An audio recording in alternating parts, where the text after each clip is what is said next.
Okay, so good evening, good evening, good evening. I'm going to start by discussing what's happening with the Major League Baseball lockout. Then we'll go on to the Yorkshire scandal, which has seen 16 members of Yorkshire County Cricket Club, and including all the coaching staff, lose their jobs. And then we'll go on to some other bits and pieces and answer as many questions as we have. So, Major League Baseball and the lockout. I got asked a question. So does this mean there's going to be no season next year? How long's a piece of string? We are in the postseason, so therefore it's not affecting any games right now. There's no preseason games affected or training camps. However, um, for the lockout to end and a new collective bargaining agreement to be put in place, both sides have to come to compromise. There is no other way to really think about it. Basically, the issues with Major League Baseball is the lack of a salary cap, the luxury tax, a whole host of other issues. We nearly came to a lockout last year in regards to the resumption of play. The players in the league were at loggerheads over how many games should be played, how much salary should be retained, escrow, a whole host of things, which other sports leagues dealt with better. Other sports leagues had better discussions in regards to um, retaining salary, deferring salary, cutting salaries. Um, Major League Baseball really they were on the precipice basically of what is happening a year and a half later. Now there have been multiple proposals put forward by the league and the Players Association to reform the collective bargaining agreement. However, they have met with outright rejection by the other side. So there's no compromise from either side, which is a problem. Sometimes you have to give a little to gain a lot, and neither side is willing to give ground in regards to their position. Now, the longer this continues, the more damaging it becomes for the sport in North America. Some fans will switch over and watch overseas baseball leagues. Other fans will switch off baseball and put their money into other sports and their fandom into other sports.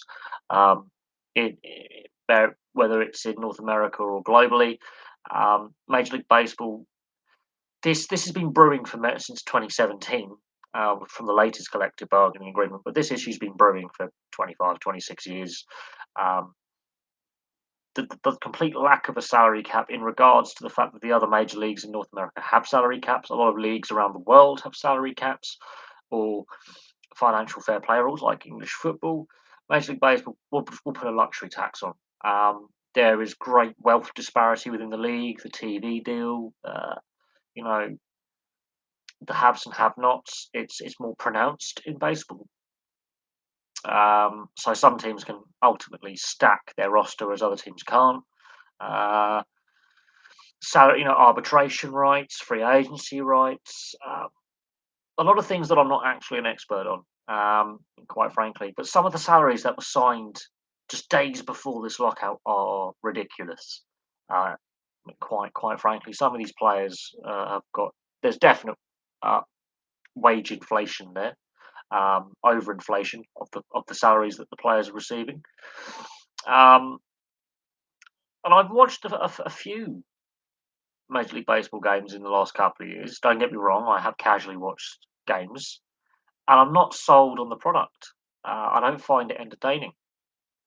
Um, and I don't think baseball's a bad sport, but I don't find it entertaining. And this is a sport that is still recovering from the steroid scandal. This is a sport that's still recovering from, all the labour unrest between the mid 70s and the mid 90s. There were so many strikes and lockouts, it was ridiculous. And, the last lockout cost 900 games. It covered 2 seasons. The last player strike cost a World Series. And while there's been Labour peace in that time, this has been a brewing issue for a long, long time. Can Major League Baseball recover from the damage? What Manfred, the commissioner, has been saying is, this lockout is the best thing for the league. No, positive discussions are the best thing for the league, and compromise. A lockout is not the best thing for the league. Um, The fact there is no room for compromise from either side, they're not willing to give ground, is a massive problem. Massive, massive problem. As I say, give a little to gain a lot. Fans are frustrated. From what I've seen on social media, fans are calling the owners greedy, calling the players greedy, player agents greedy, and fans are the ones who are losing out, quite frankly. Whilst this lockout is in place, however, no new players can be signed by teams. There's no free agency movement or trades, um, no waiver wire moves, anything like that. So there can be no further player movement, and no new contracts can be dished out. No extensions can be signed if a player is due for an extension. So there's basically a roster freeze. So if you're on a team, you're stuck with that team. Um, the but the issues are there, and this is a sport that's had so many scandals as well, so many scandals. Um, so we'll see what happens, and we'll see if there is any dialogue between both parties, the MLBPA, and the MLB, the league and the Players Association. Um, but all the previous talks that they've had in the build up to the team owners voting for this course of action, which needs a two-thirds majority. Now, I'm not saying all team owners were in agreement. There needs to be a two-thirds majority for any action to pass. That means at least 20 owners have voted in favour of the proposal to lock the players out. Um, there'll be a maximum of 10 owners that voted against, but from all reports, it's basically the majority of owners, and we're talking a sizable majority of owners voted for this course of action. Um, so therefore, um, there is a fair bit of agreement within team ownerships, the team owners, that the situation is not sustainable. Um, but we'll have to see what happens. There's talk of expanding the playoffs as part of a solution. How well that goes down, we'll have to wait and see. Um, Again, that brings in more TV revenue to the league, so that may be a way to fix some of the issues money wise by injecting more cash into teams.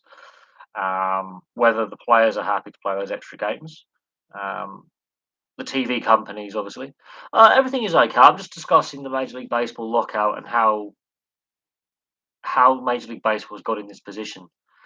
But Major League Baseball has got in this position by poor league to player you know discussions. The fact that neither side is willing to give ground on their position. Um, the only proposal that I think might gain some traction is the league saying we'll expand the playoffs to 14. I think it's 14 teams. I think they're aiming to expand it to. That is the only proposal I've seen that may get the talks rolling again and get some kind of traction where there can be some kind of consensus. I don't know you're a baseball fan, Dan, but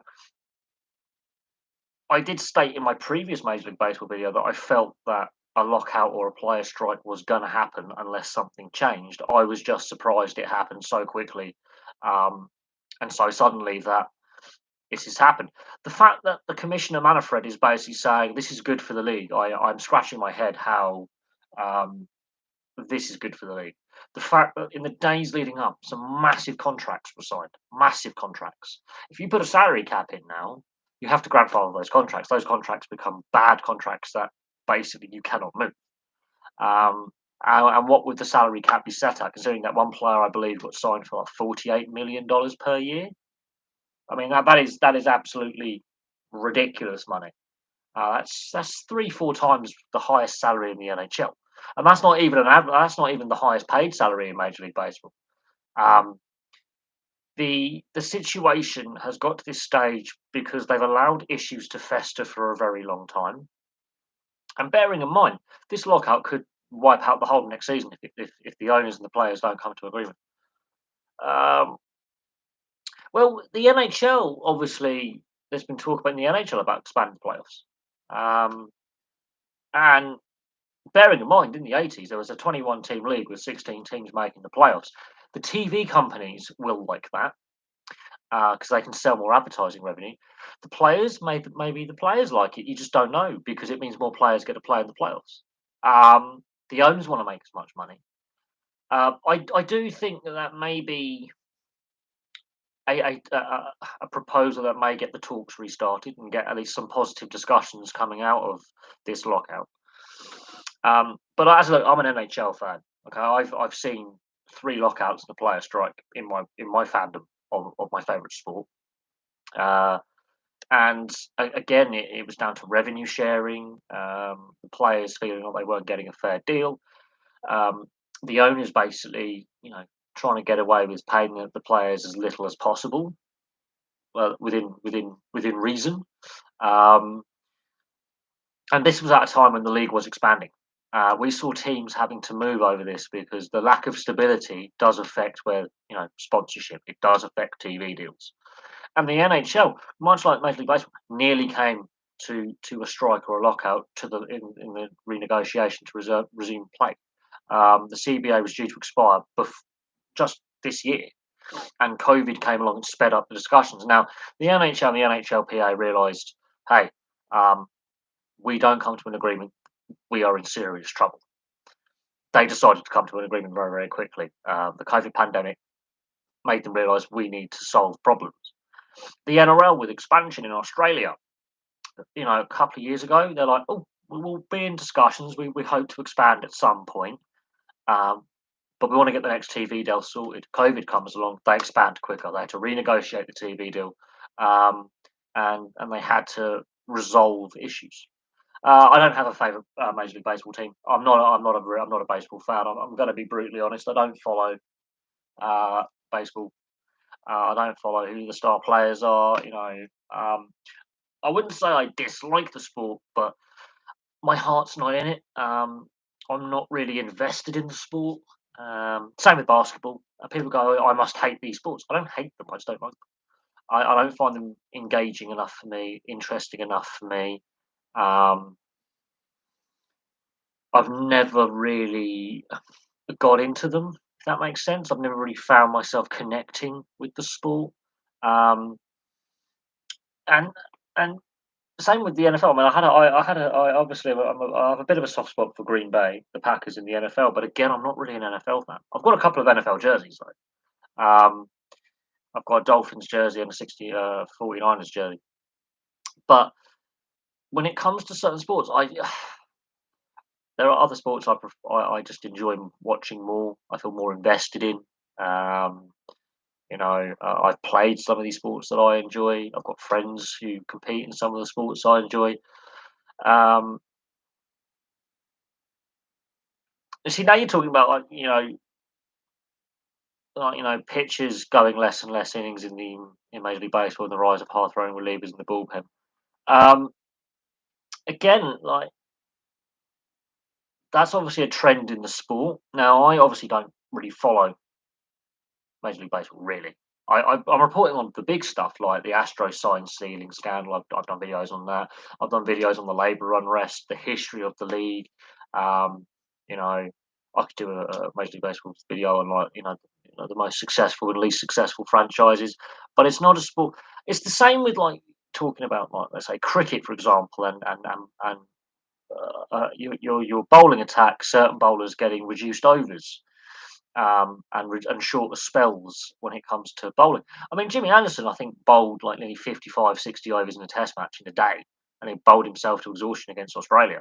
And there's a famous photograph of him flat out unconscious in the dressing room. He just didn't have the post match drinks, he just fell asleep in his kit. Um, that's obviously a league wide trend um, for whatever reason. Um,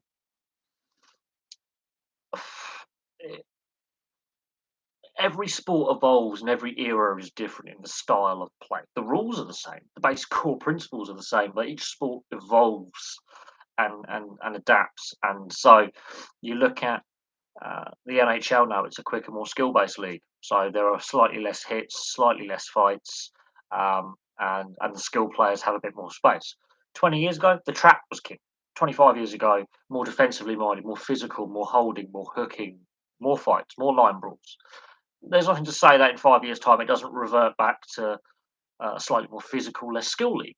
It's just at this point in time, there's a lot of players coming through at the same time who have the same attributes. Um, Major League Baseball, the trend on starting pitchers going, having less game time or less time out on the mound. Uh, that's obviously one team's obviously been successful doing it. Other teams have copied. Basically, it's it. There's obviously trends there. Each year is different. Um, you know, styles of play evolve. Um, Coaching styles evolve. The game evolves. I mean, if you were to watch footage of Major League Baseball in the '70s and the '80s, you'll be like, comparing eras. The style of play is different. Again, you know, trends are there. Um, and yes, you got increased health and technology, better diet, better training regimes. Um, better fitness. Uh, you know, better technique. Um, but bearing in mind, when you're pitching at like between 90 and 110 mile an hour, your shoulder, your elbow, your joints, this pulls your shoulder apart. You look, and I will say, compare baseball pitchers to cricket fast bowlers.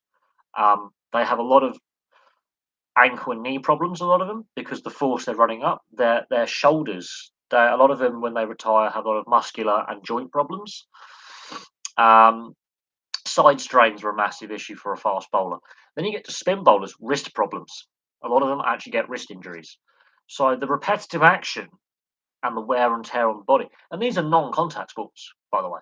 Okay, this is where you've got a field, you've got a batter, you've got a pitcher or bowler, and you're trying to get that batsman out, and that batsman or batter is trying to get runs on the ball. These are non-contact team sports. The majority of injuries are joint-based and muscular-based, and stress fractures as well. You will get stress fractures. Um,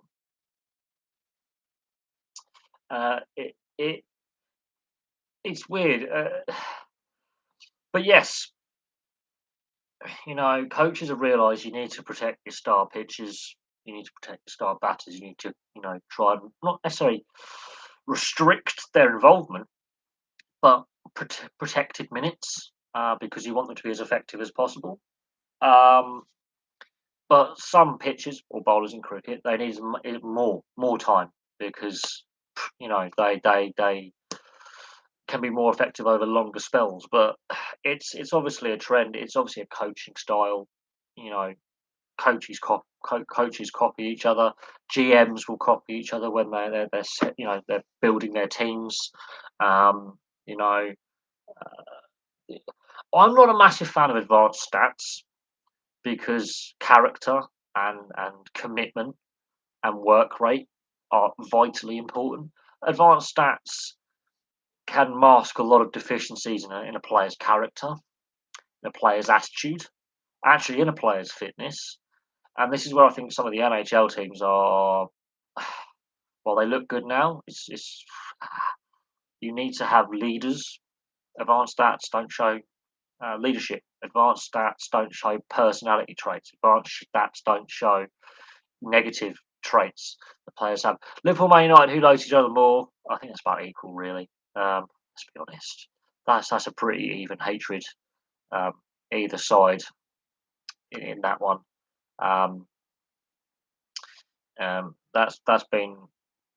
I wouldn't say that's the most heated rivalry. It's certainly the one that the media claims is the biggest because of the club's historical success. I don't think it's the most hated rivalry with as much hate people realise. I think there's some more nasty rivalries in English football and in global football. Um, I can definitely assure you of that. There are some far more gnarly rivalries out there with smaller clubs. I mean, I hate that term. I think um, the historical success of both the sides adds to the rivalry, but there's some far more heated derby. I mean, Brighton Crystal Palace. Who would have thought that is a heated rivalry? But that's one of the most heated um, battles in English football, and it's not a pleasant one. I can assure you that. Blackburn Burnley, that's just pure nastiness. That one, and I'm a Blackburn fan. I can assure you and my grandfather was a Burnley fan. I can assure you, that one. No, not Chelsea Millwall. It's West Ham Millwall. I think is more scary. I've had a friend whose nephew got into a bit of trouble in a League Cup game in 2009, and during that game, a fan was stabbed in front of his son um, outside the old Upton Park. Millwall West Ham is far nastier, far nastier. Um, Bristol Rovers, Bristol City, Sheffield Wednesday, Sheffield United,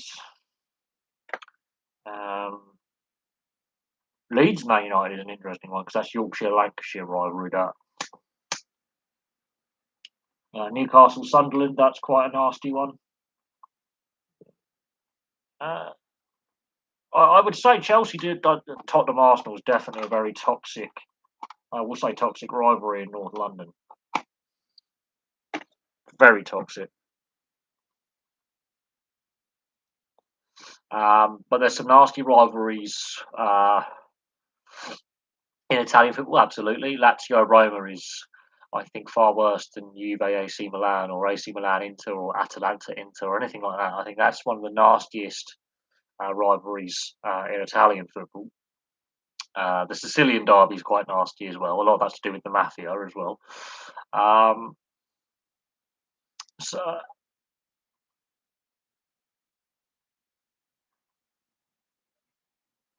the Chelsea Arsenal, it is a strange one, um, but it's where the fan catchment base is.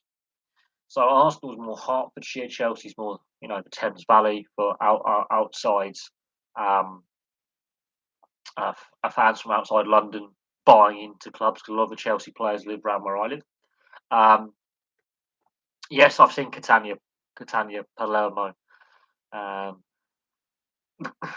Lazio, Roma. I think for me as a fan is of sport, watching the old, watching Serie A on British TV back in the 90s and the 2000s. That was a rivalry that I felt was quite a nasty one, quite nasty.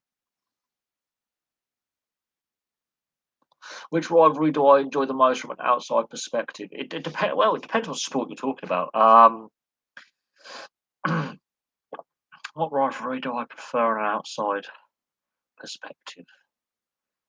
The Battle of Alberta is a good one. The interstate rivalry between LA and Anaheim is a good one.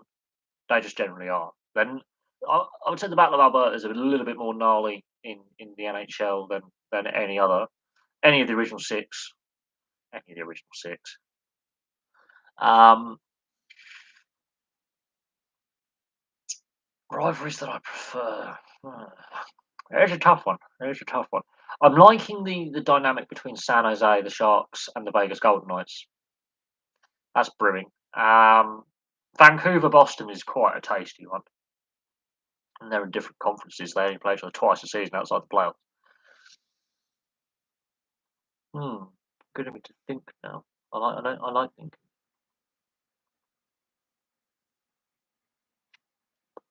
Sporting rivals. I mean, South American football is just something else. Else entirely. Uh, sporting rivalry. I don't because I'm more of a rugby league and an ice hockey fan. So I watch the NRL and the NHL. And these are brutal contact sports. I'm, you are putting me on the spot a little bit. It's very difficult. I would say Montreal, Toronto, or Boston, Toronto in the original six NHL teams is quite brutal. The Battle of Alberta between Calgary and Edmonton is there. I don't think Man United Liverpool is as big as it is. I think it's more an ego boost between the two clubs up north. But there are bigger rivalries within English football. Um, Far bigger rivalries in English football.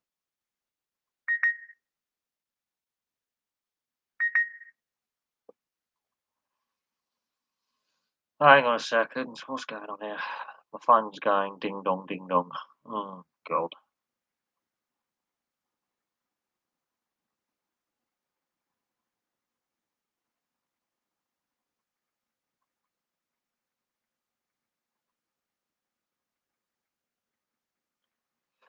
But no, Man United, Liverpool, it's more of the media whipping it up because they're two of the biggest, most successful clubs in the game.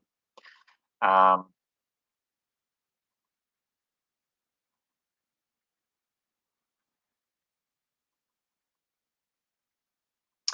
but no, there are other far more historical um, rivalries within the sport um, where the clubs have got no less success, still have been successful, still have trophies, and history, but they're not as big. They're not the global brand.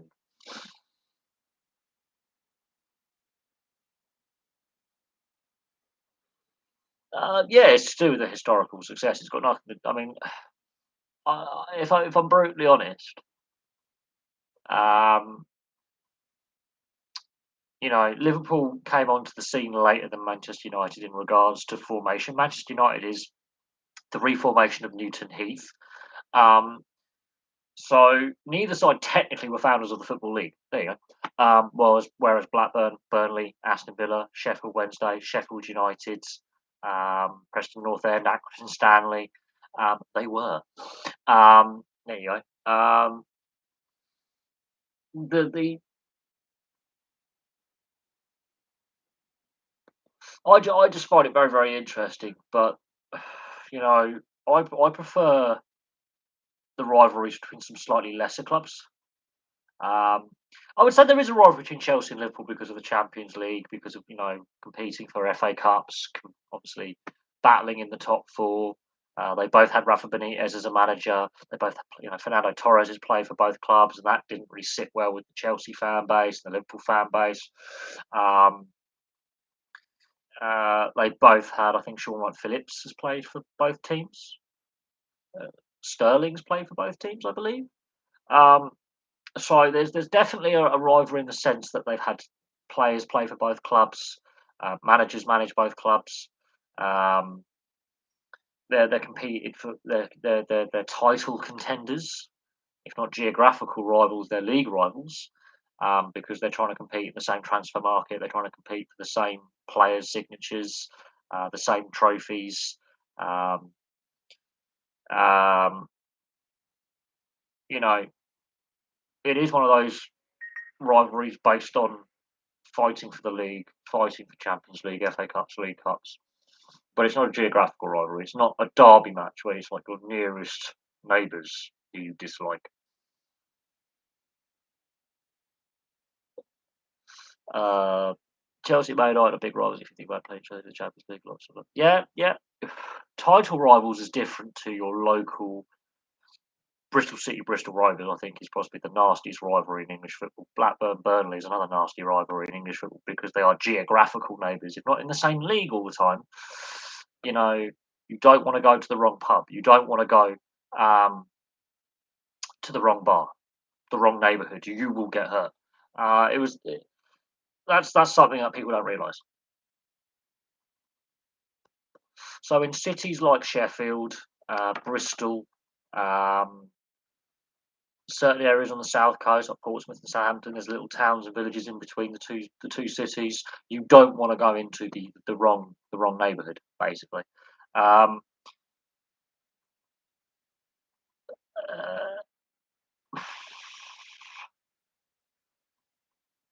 uh, but how would I personally prepare myself in my playing as it was at school or as an amateur?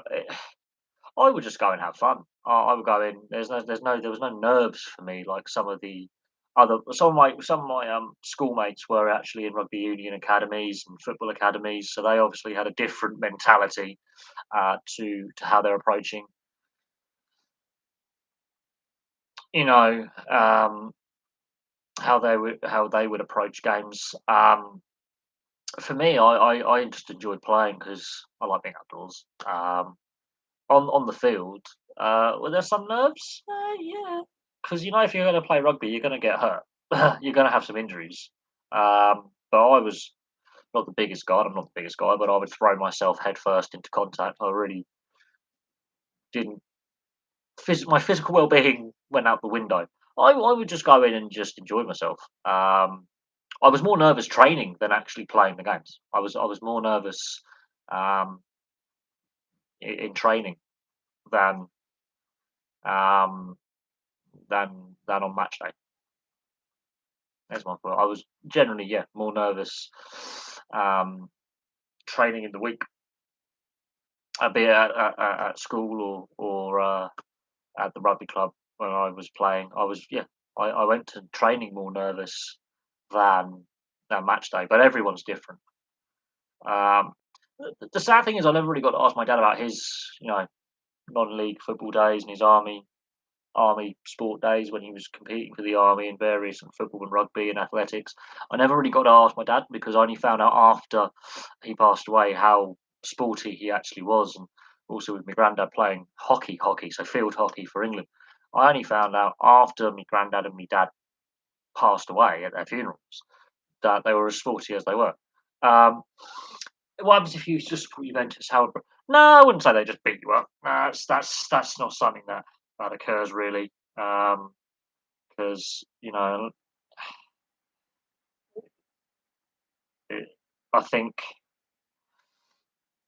uh, Italy, that's a different thing. Over here, um, there is a sizable Italian community, um, especially in London and in Scotland. There's a big Italian community over in the UK. So anytime I've been to like an Italian-owned restaurant or an Italian-owned bar, you will see them, with their little, little football jerseys and little football pennants, and little posters, maybe, in certain areas if it's a family-run business. And it's not just Juventus. You see all the teams. Um, I've never had any animosity to them and them to me. So it's a very interesting question you ask. I wouldn't say they beat you up. Um, really, if because you're not part of that hooligan element, as I call the ultra element. Um, Serie A fans are more passionate, in my opinion. I would say Italian, well, European football fans, just in or sports fans in general, are slightly more passionate. But then Europe as a whole and South America, those two sporting locations, you go over to the US, there's a lack of atmosphere at games. There is a lack of atmosphere at games. It seems almost manufactured atmosphere um, when you're at a North American, especially when I'm watching like a North American venue. There's no chanting, there's no energy in the arena. Um, um, do you believe some players overthink their pre-game routines and try and force a mindset of just going out there and having fun? I am a little bit superstitious. I always put my left boot on first, and my left leg through my shorts first, and my left sleeve first. Everything has to be left hand side first. Is one thing.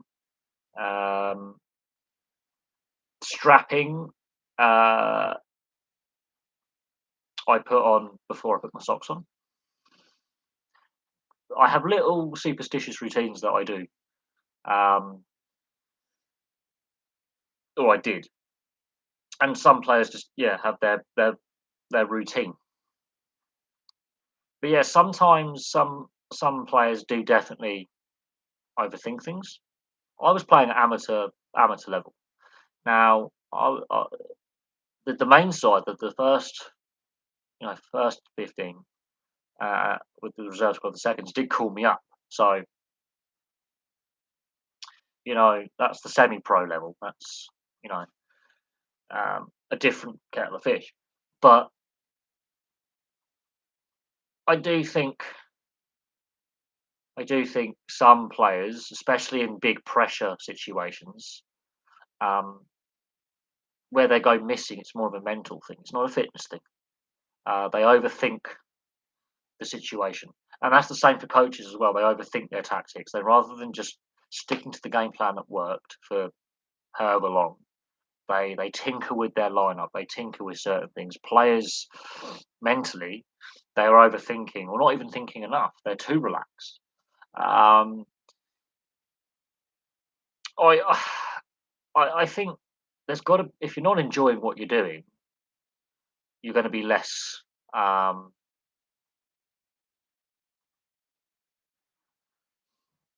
less productive. If you're not enjoying what you're doing, you're not going to be at your best. There has to be some joy there, and I've seen so many players in so many sports um, doing the sulk, and they're not playing as well. They're less. Their performances when they're either having issues with their team or issues with their management. They've asked for a move. They throw the toys out the pram. They don't play as well, which ironically affects their value of what the opposite, what the team's going to get back when they move them on, be it a trade or a transfer. Um, but I have seen definitely those players that play with a smile on their face, win or lose. And now losing, you can be pissed off, but if you're enjoying what you're doing and know that you are exceptionally privileged to be out there at the top level at least, you definitely see it in performance. And this is where analytics mm, covers over. This is where the advanced stats and analytics don't take into account how a player or players or a team is performing as a unit. Is there good team chemistry? Is there good positive team chemistry? Do the teammates get on? Are they enjoying what they're doing? A whole variety of personality traits and team chemistry can go a long way, and a player's mental state, for example. Um, uh, so again, some players put a lot of pressure upon themselves. There's a lot of expectation, and at the higher levels, there's a lot of media expectation, which puts added pressure onto your player. Um, so there, there's definitely something to be said when a player is in a high pressure sports market, or in a team that has a bigger media following, where there's a lot more pressure. If they're a bigger team, for example, it doesn't matter what sport you're in, and we see this a lot in the NHL. We see this a lot in the Premier League, where teams like Leicester, there's not so much expectation. There's less media pressure put upon that team, and they do quite well. Players go there and actually enjoy their football. Um, Rugby league, in the NRL, one of the reasons I think the Melbourne Storm do so well is it's in AFL country, um, and players who play for the Melbourne Storm when they move on don't play as well. It seems because they're under heightened media, pressure and fan pressure because of the market they're playing in. Yeah, the NHL players stated they prefer playing in the southern US states, not because the team's any good, for example, but they prefer playing in Florida for the Tampa Bay Lightning or the Florida Panthers over, let's say, playing in a Canadian market when they're on free agency because there's less media pressure and less fan pressure put upon them because it's not the major sport in that location because baseball, American football, or basketball is a more popular sport with more heightened expectation put upon the team playing in that market. Um, who would win right now? Oh, Juventus. Juventus would win right now. Um, that's for sure, regardless of the situation. Although there is now ongoing speculation and a probe into Ronaldo leaving Juventus to go back to Man United. Um, there's a lot of interest right now in Juventus's financial dealings, um, including some creative accounting in regards to how they divvied up the cash from transfers, which means they could be stripped of their last league title and they could be relegated or thrown out of Serie A. Now, that is both good and bad for Italian football. Depends which way you look at it. I feel sorry for the fans of the old lady. I do. Yes, I know the name. But other clubs and other fans of other clubs will go, well, look, they've been abusing the system. This is not the first corruption scandal the club's been involved in the last 15 years. Um, the same people are in the ownership positions and management positions within the backroom side of the club. Um, why would you expect any change? And Italian football as a whole, I think is still recovering from the 2005-2006 match fixing scandal. It's taken a long recovery, but it's still recovering. This is another, you know, dent in the image of Italian football. It's another negative headline about the corruption side of the game in Italy, which damages the Italian footballing brand badly. Um, I would also say the same is could be said about the cricket scandal that we're facing in England with the racism scandal at Yorkshire. 16 staff members have gone. All the coaching staff have been sacked. So it'll be interesting to see how that impacts them on the field next season and how it impacts the England team. The Tim Payne situation with Australia, um, you know, cricket now has an image problem of a different kind that it didn't have before. Other issues were to do with corruption and suspicious, suspicious matches and suspicious results. Cricket now has a new image problem that it isn't as inclusive. That you know, bad behaviour can be reported and not acted upon. You know, and so where's my drink? There's my drink. So yeah, like a lot of sports are having their own. It's the same with the NHL with the Blackhawks scandal. Like this was a known thing, what was happening in that organisation over a decade ago. No action was appropriately taken at the time. It's happened over the off season with the appropriate action finally being taken. But the damage was done, and had the situation been dealt with at the time, we wouldn't be in the situation.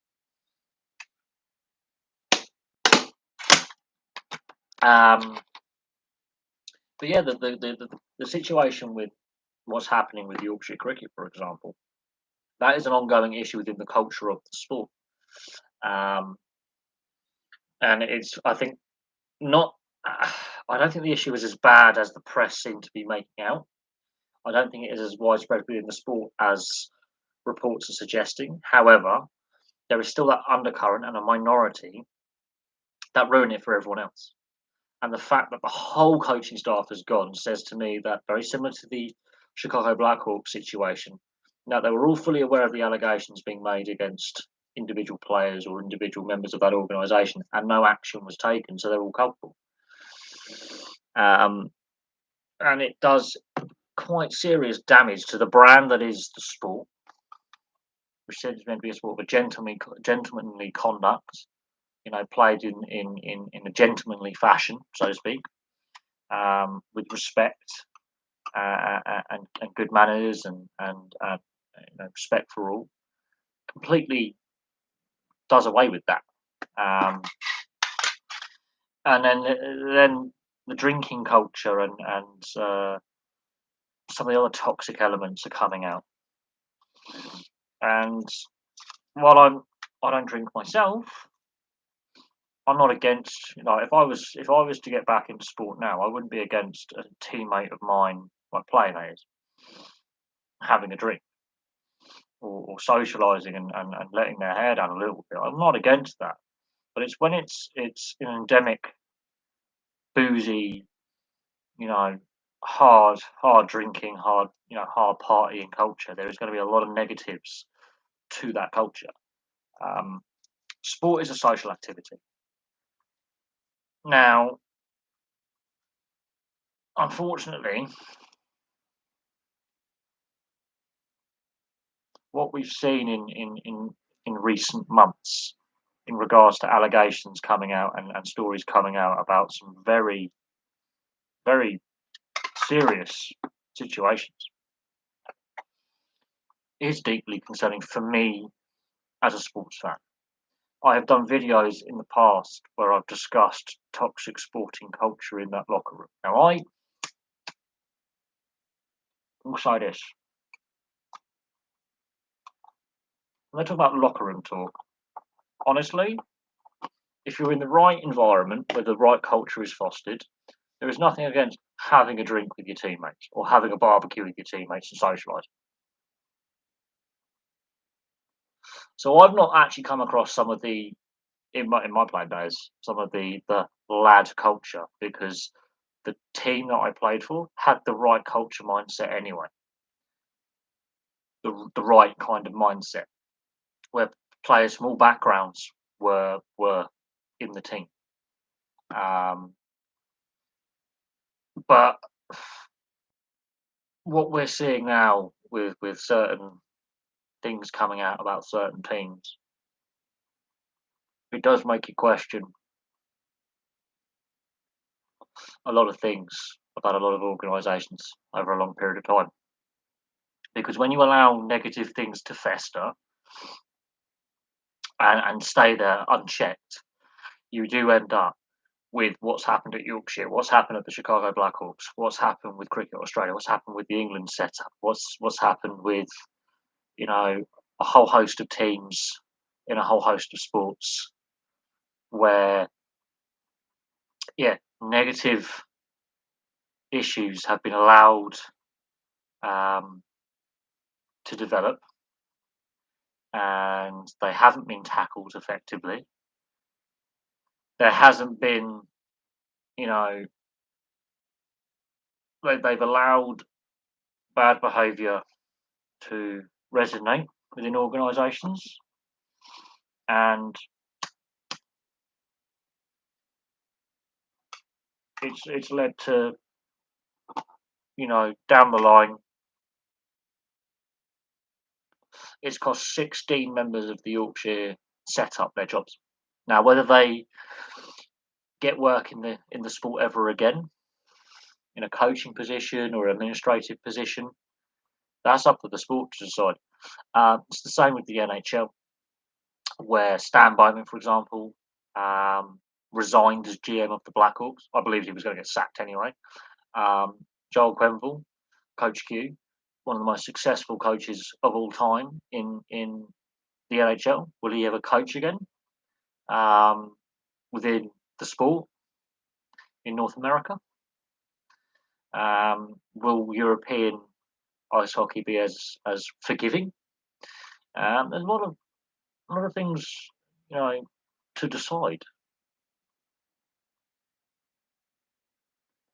You know, how forgiving can as a society can we be? Um, so that's an issue that I was wanting to discuss second, but all the questions started to come through. And it's the same look with Major League Baseball, the steroid scandal. That was a culture allowed to fester for many, many years. And it was only when a couple of players decided to come clean, really, and admit, you know what, we've been doping ourselves up with steroids for 20, 25 years. And it was a situation that was allowed to fester, where it was a handful of players, and then it became endemic across the league. And same with cycling with the doping. It was almost accepted in the 60s. And then the Festina scandal in 98, and then Lance Armstrong after post retirement, you know, blew the lid on what was suspected by a handful of individuals. But again, a negative, bad culture was allowed to develop, go from a small cluster of individuals to widespread throughout the sport. Um, and it, and rather than taking action at the time, the authorities were like, well, they're all doing it now. We might as well leave it. There was weak governance, and it allowed the situation to get where it was. Uh, the issue over recreational drug use in sport. Clearly, the sport globally, is not really taking it as seriously as it should, because players are still getting caught with trace amounts of recreational drugs in their system, and quite frequently as well. So, professional sport needs to look itself in the mirror and go, "Oh, are we actually doing the right thing?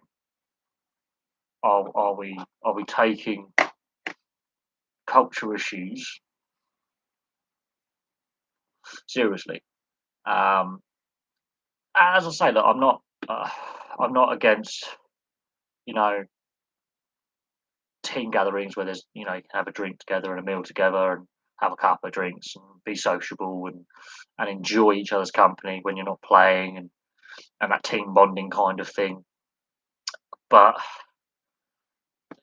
there's clearly and there were some of my teammates when I was playing rugby were full blown alcoholics. There is no doubt on that. There were guys at the rugby club and girls because the women's setup is quite solid as well, who clearly do drink to excess and party to excess. There's no denying that. Um, but it, there is clearly a culture issue within certain sports where there is a booze culture. There is a reckless, entitled culture. It's a privilege, not a right, to be a professional athlete. I'm just going to put that out there. I always say that, and that manifests with a lot of negative behaviours that become worse over time. And a lot of it's to do with weak management, weak governance, weak leadership by various leagues and teams and organisations. That you end up with a situation like what's happened with Yorkshire, what's happened with a whole host of rugby league clubs and rugby union clubs and international teams where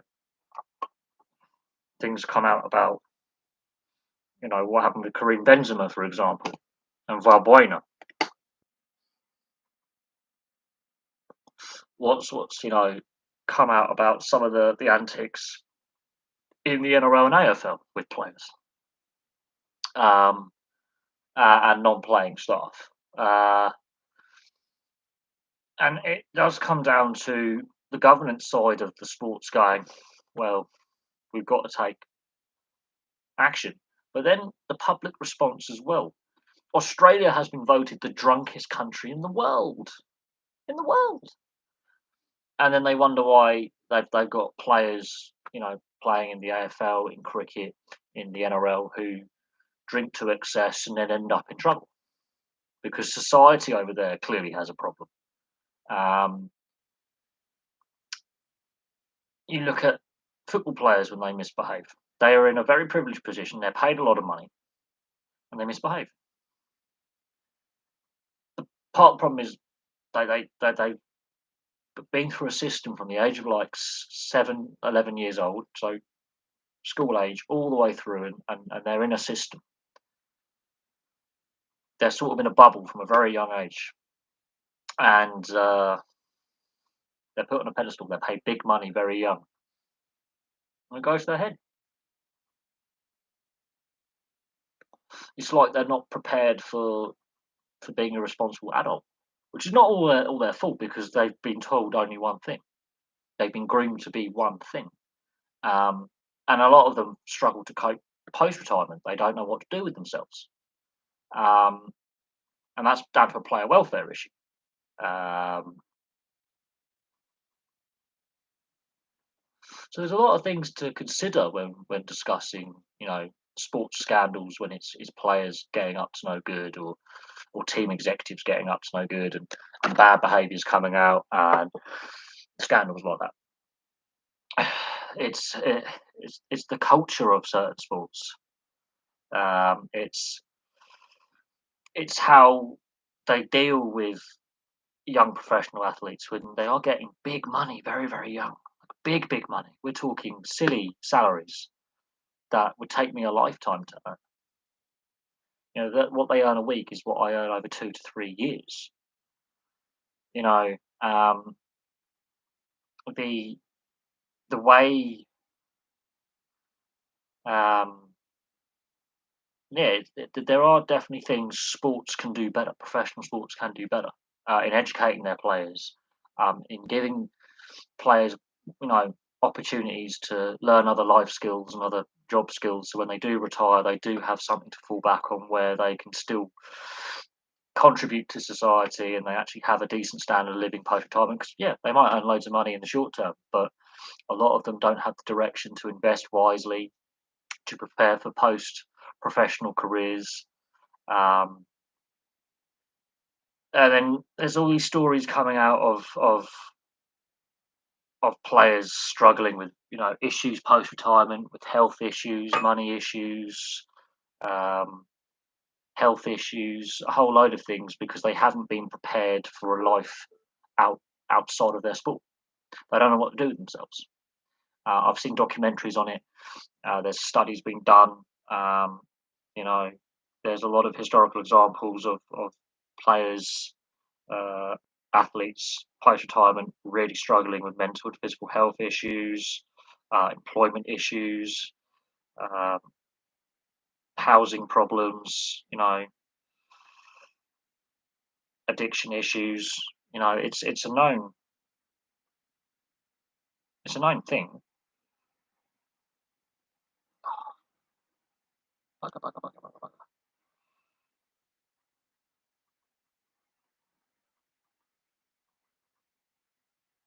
So yeah, there is that. And I've done videos on player welfare, and they don't get a lot of views.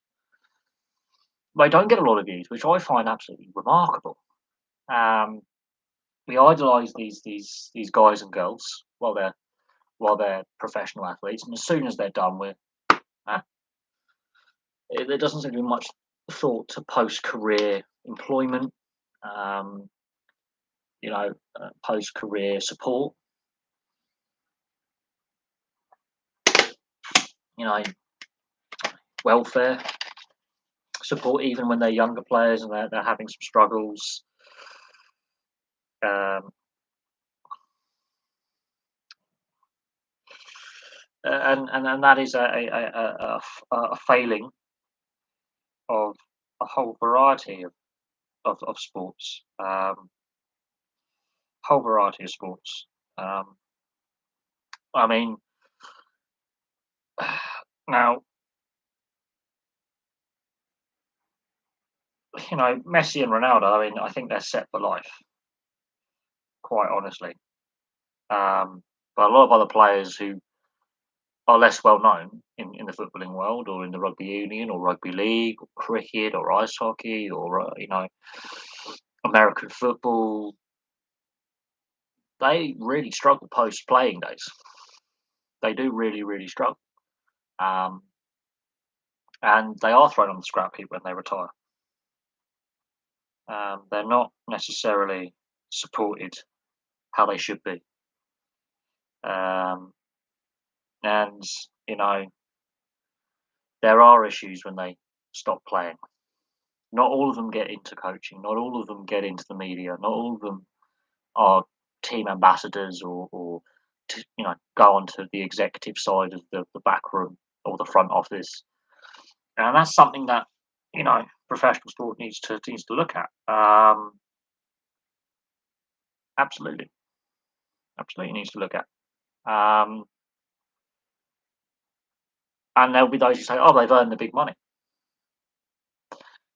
Yeah, uh, fine. That doesn't solve the issue of a lot of them deal with mental health issues post retirement because they don't know what to do with themselves. They 10, 15, 20 years they've been going to the same dressing room, the same locker room, the same training ground, and then one day they're not. So there is definitely post career support that needs to improve, um, quite drastically, um, for a lot of players. Um, something that needs to be discussed more. I don't think it is. I don't think it's given enough priority by professional sport.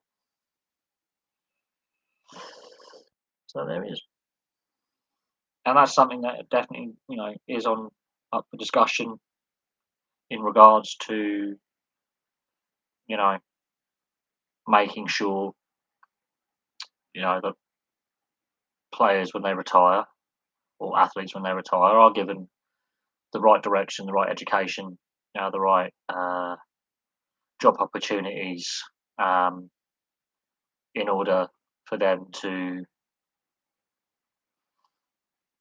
have a good standard of living when they retire. I honestly believe that there was a lot of failings there. and that again falls back on the sports. You know, it it, it is definitely something that warrants further discussion. Um, so yeah, it is what it is. Anyway, I'm gonna call that a day. I thought I'd do a little live stream. There's the things I wanted to discuss. I've discussed. I think the Major League Baseball lockout is an ongoing thing, and I was asked, in one of the comments, does this mean we're not going to get any play next season? It's it's it's definitely open ended. It all depends on whether the Players Association and the league are willing to compromise on their position.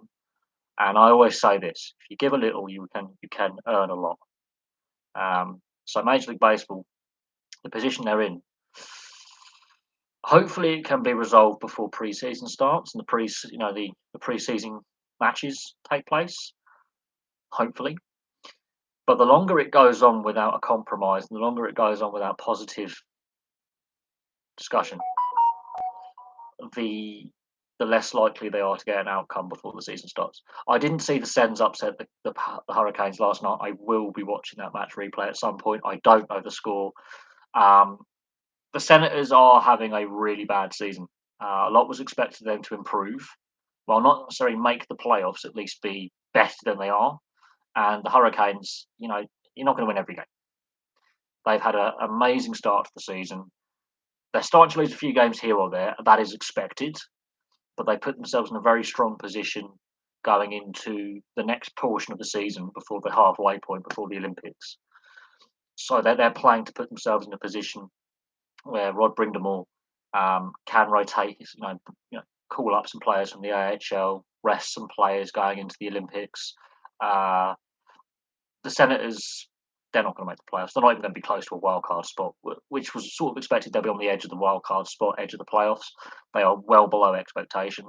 There's clear issues within the setup of that team.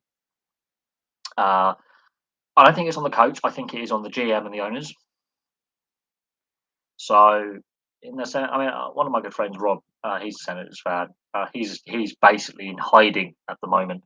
Um, as a Jets fan, we've had a very mixed November.